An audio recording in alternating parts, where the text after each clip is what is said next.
need so much. I don't know what to do without you.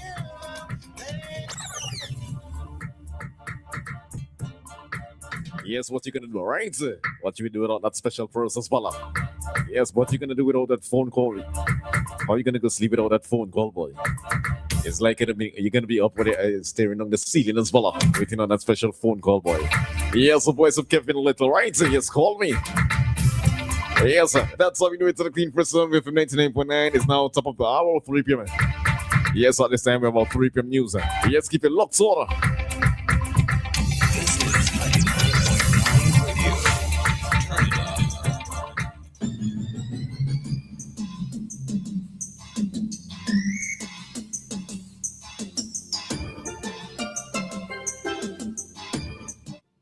Good afternoon and welcome to WeFM's 3 p.m. news. I am your presenter, Rajiv Providence.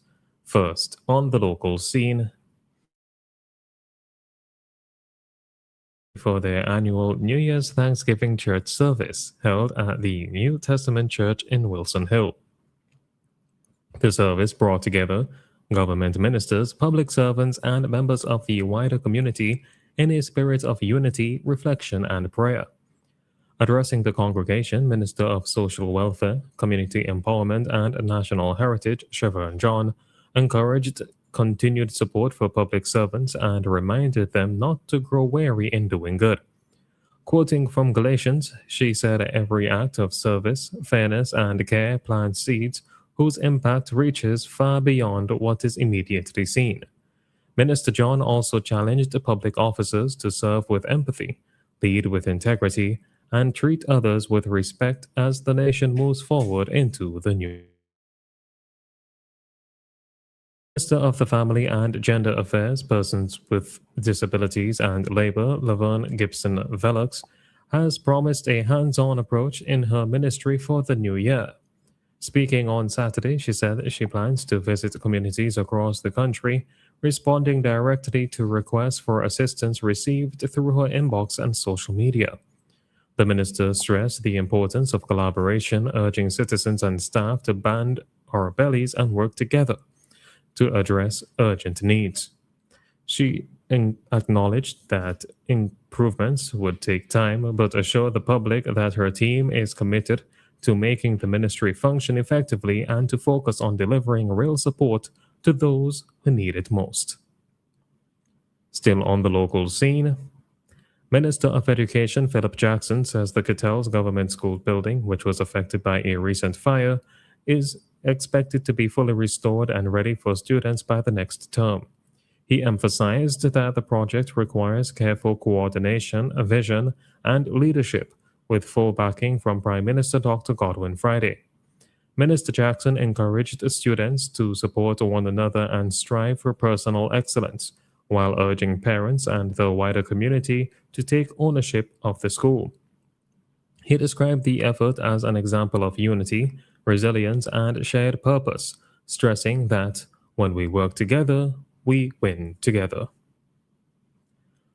On to news in the region.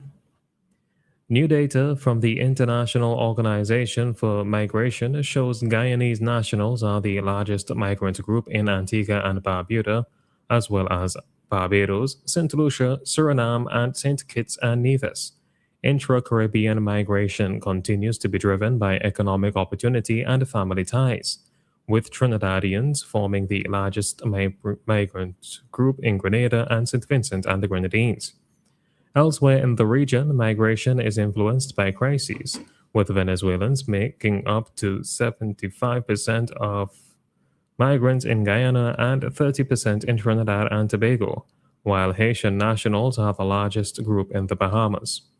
The report highlights how free movement, geographic proximity, and economic factors shape migration patterns across the Caribbean. Grenada's Prime Minister Dickon Mitchell has expressed concern over rising levels of domestic gambling, particularly among vulnerable citizens. Speaking on the Grenada Broadcasting Network, he urged a holistic approach that balances revenue generation with protecting those most at risk, highlighting cases of individuals gambling for 12 to 14 hours a day.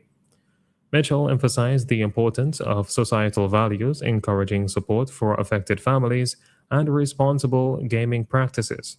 In a separate statement, the government reaffirmed Grenada's strong record of public safety and security, reassuring international visitors and partners that the Tri Island nation remains a safe and welcoming destination with low crime rates and robust law enforcement. Finally, on the international scene, China has condemned U.S. attempts to restrict Venezuela's international economic relations, saying such actions violate international law and infringe on Venezuela's sovereignty. Spokesperson He Yadong of China's Commerce Ministry emphasized that economic and trade cooperation between the two nations is conducted between sovereign states and will continue regardless of political changes in Venezuela. He added that China seeks mutually beneficial trade with Latin America based on equality, openness, and collaboration, and does not aim for spheres of influence. The comments come after the U.S. demanded Venezuela limit ties with China, Russia, Iran, and Cuba as a condition for marketing its oil. China reaffirmed its commitment to deepening economic and trade relations with Venezuela in the face of these pressures. This has been WeFM's 3 p.m. News. I have been your presenter, Rajiv Providence. Join us again at 5:30 for WeFM's Evening News, and we thank you for listening. That could have been you. An accident that could have been avoided because your tires had almost no grip on the road. Safety is a factor that should never be overlooked when it comes to your car or whatever you drive. SVG Tire Sales and Services in Falls Avenue and in Arnisvale carries a wide selection of quality new tires to fit any car, truck, minibus, or SUV so you can experience a comfortable and safe commute